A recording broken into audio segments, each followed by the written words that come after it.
আসসালামু আলাইকুম। সবাইকে স্বাগত জানাচ্ছি আমার দেশ সম্পাদক মাহমুদুর রহমানের মন্তব্য প্রতিবেদনে। সঙ্গে আছি তামান্না মিনহাজ। মাহমুদুর রহমানের আজকের মন্তব্য প্রতিবেদনের শিরোনাম ক্ষমা করবেন ম্যাডাম।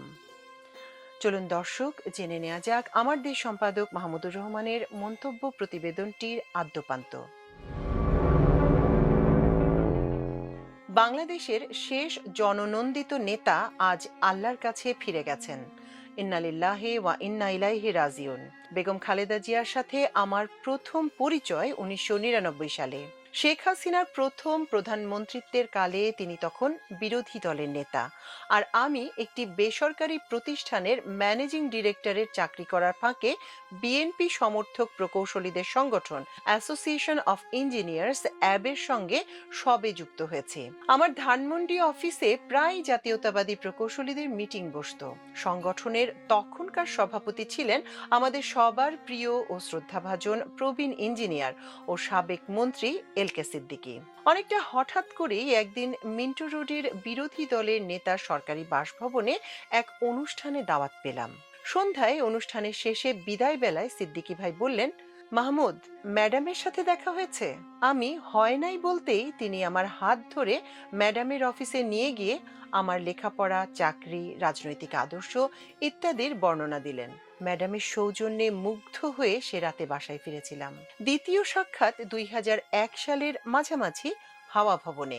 সেবার সাক্ষাতের ব্যবস্থা করেছিলেন অ্যাবের বর্তমান সভাপতি এবং ম্যাডামের বড় বোনের ছেলে প্রকৌশলী শাহরিয়ার ইসলাম তুহিন। তার কিছুদিন আগে সরকারি দলের নির্বাচনে কারচুপির বিরুদ্ধে ইউক্রেনের জনগণের অরেঞ্জ রেভলিউশনে ক্ষমতাসীনদের পতন হয়েছিল। শেখ হাসিনাও আসন্ন নির্বাচনে কারচুপির চেষ্টা করতে পারেন, সেই ধারণা থেকে কারচুপি আটকানোর জন্য কি কি করা যেতে পারে তার উপর কয়েক পাতার একটা পেপার কয়েকদিন খেটে খুঁটে তৈরি করে নিয়ে গিয়েছিলাম। সেই প্রস্তাবনা নিয়ে ম্যাডামের সাথে দীর্ঘ আলাপ হয়েছিল। একজন অরাজনৈতিক পেশাজীবীর রাজনৈতিক বিষয়ে উৎসাহ দেখে ম্যাডাম খুব খুশি হয়েছিলেন। এর কিছুদিন পর তার জ্যেষ্ঠ পুত্র তারেক রহমানের সাথে দিনকাল অফিসে আমার প্রথম দেখা হয়েছিল। ২০০১ সালের নভেম্বরে তৃতীয় সাক্ষাৎকারের জন্য আমি একেবারে প্রস্তুত ছিলাম না। সেদিন বিকেলে আমার ধানমন্ডির অফিসে কাজে ব্যস্ত ছিলাম। এমন সময় প্রধানমন্ত্রীর কার্যালয় থেকে হারিস চৌধুরী আমার সেল ফোনে জানালেন যে মাননীয় প্রধানমন্ত্রী আমাকে তখনই দেখা করতে বলেছেন। এর আগে আমি হারিস চৌধুরীকে কোনোদিন দেখি নাই। আমি সেখানে গেলে প্রধানমন্ত্রীর কক্ষে বাণিজ্য মন্ত্রী আমির খসরু মাহমুদ চৌধুরীকে দেখতে পেলাম। তারা অন্য বিষয়ে আলাপ করছিলেন। প্রাথমিক কুশল বিনিময়ের পর ম্যাডাম আমাকে সরাসরি বিনিয়োগ বোর্ড, যাকে আমরা এখন বিডা নামে চিনি, সেখানে নির্বাহী চেয়ারম্যানের পদে যোগ দিতে বললেন। ঘটনার আকস্মিকতায় আমি আমতা আমতা করে বললাম, তখনকার সময়ের তুলনায় আমার বেশ উচ্চ বেতনের চাকরি ছেড়ে অতি সামান্য সরকারি বেতনে সংসার চালাতে কষ্ট হবে। আমি সভয়ে এটাও বললাম যে ২০০১ সালের সরকারি নির্ধারিত বেতনের ৩ গুণ আমি তার বছর দশেক আগে থেকেই পেতাম। প্রতি উত্তরে ম্যাডাম যা বললেন তাতে আমার মুখ বন্ধ হয়ে গেল। আজও মনে পড়ে তিনি বলেছিলেন, শহীদ জিয়া বলতেন দেশের খাতিরে কিছু মানুষকে স্যাক্রিফাইস করতে হয়, এবং ম্যাডাম আমার কাছ থেকে সেই স্যাক্রিফাইস চাচ্ছেন। তিনি মনে করিয়ে দিয়েছিলেন আমার ছোট সংসারে মাও অধ্যাপনা করে কিছু টাকা রোজগার করেছেন এবং স্ত্রী দেশের প্রখ্যাত শিল্পপতির কন্যা। পাশ থেকে খসরু ভাই যোগ করলেন, মাহমুদকে আমি চট্টগ্রাম থেকে চিনি, ও নিশ্চয়ই রাজি হবে। আমি চট্টগ্রামে ব্রিটিশ কোম্পানি ডানকান ব্রাদার্সের ডিরেক্টরের চাকরি করার সময় আমির খসরু মাহমুদ চৌধুরী চট্টগ্রাম চেম্বারের সভাপতি এবং স্টক এক্সচেঞ্জের প্রতিষ্ঠাতা সভাপতি ছিলেন। যৌথ আক্রমণের সামনে আমার আর কোনো উপায় রইল না। পরে জেনেছি তারেক রহমানও আমার নিয়োগে ভূমিকা রেখেছিলেন। তার এক বগুড়ার বন্ধু এবং প্রধানমন্ত্রীর অ্যাসাইনমেন্ট অফিসার ডাক্তার ফিরোজ আমাকে বড় ভাই সম্বোধন করতেন। সে আমাকে এসব কথা জানিয়েছিল। শুরু হলো ম্যাডামের সাথে আমার দীর্ঘ পথ চলা। ৫ বছরের সরকারি দায়িত্ব পালনকালে তিনি সর্বদা ঢাল হয়ে আমাকে রক্ষা করেছেন। 2001 সাল থেকে 2018 সাল পর্যন্ত আমি বেগম জিয়ার ভারতীয় আধিপত্যবাদ এবং দেশীয় দালালদের বিরুদ্ধে অকুতোভয় ও আপোষহীন লড়াইয়ের অন্যতম সাক্ষী। শেখ হাসিনার ফ্যাসিবাদের বিরুদ্ধে আমার সংগ্রামে ম্যাডামের সমর্থন আমাকে শক্তি জুগিয়েছে। আমিও তার বিশ্বাস ও আস্থার মর্যাদা রাখতে সাধ্যমতো চেষ্টা করেছি। প্রতিদানে যে স্নেহ পেয়েছি তার কোনো তুলনা হয় না। আমার দীর্ঘ জেল জীবনেও তিনি সর্বদা আমার পরিবারের পাশে থেকেছেন। দুর্ভাগ্যবশত 2018 সাল পরবর্তী সময়ে আমার সাথে বিএনপির দূরত্ব সৃষ্টি হতে থাকে।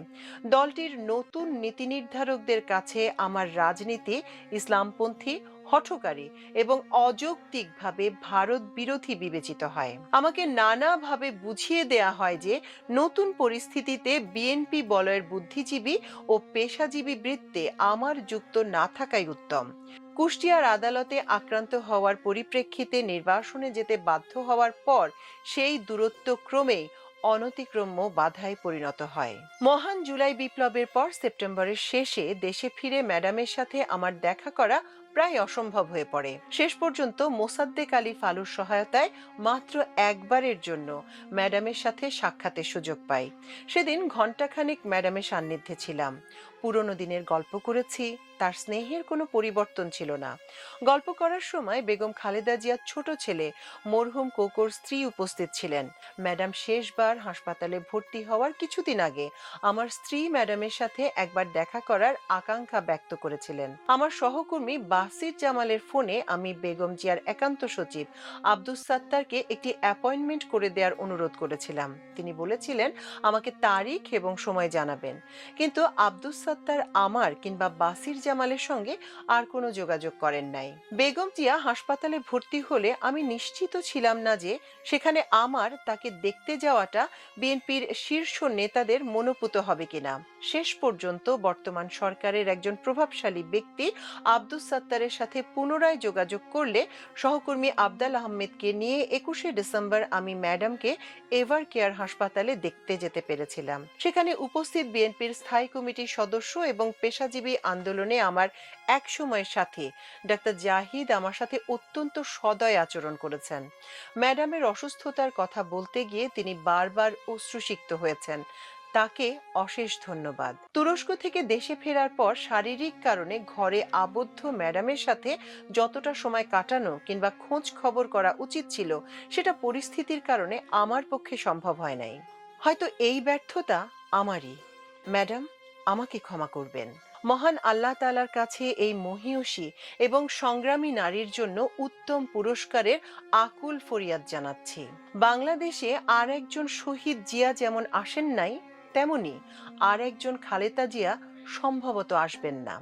আমাদের প্রজন্মের সৌভাগ্য যে আমরা এই অসাধারণ দম্পতির আদর্শে অনুপ্রাণিত হয়েছি। বাংলাদেশের স্বাধীনতা রক্ষা করতে হলে বর্তমান এবং ভবিষ্যৎ প্রজন্মকে শহীদ জিয়া এবং খালেদা জিয়ার রাজনৈতিক জীবন এবং নীতি ও আদর্শ সম্পর্কে অনবরত চর্চা করে যেতে হবে। অনন্ত জীবনে আল্লাহ যেন তাদের সৎ কর্মের প্রতিদান দেন।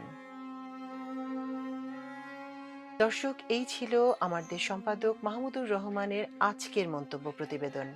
এতক্ষণ সঙ্গে থাকার জন্য অশেষ কৃতজ্ঞতা। আল্লাহ হাফেজ।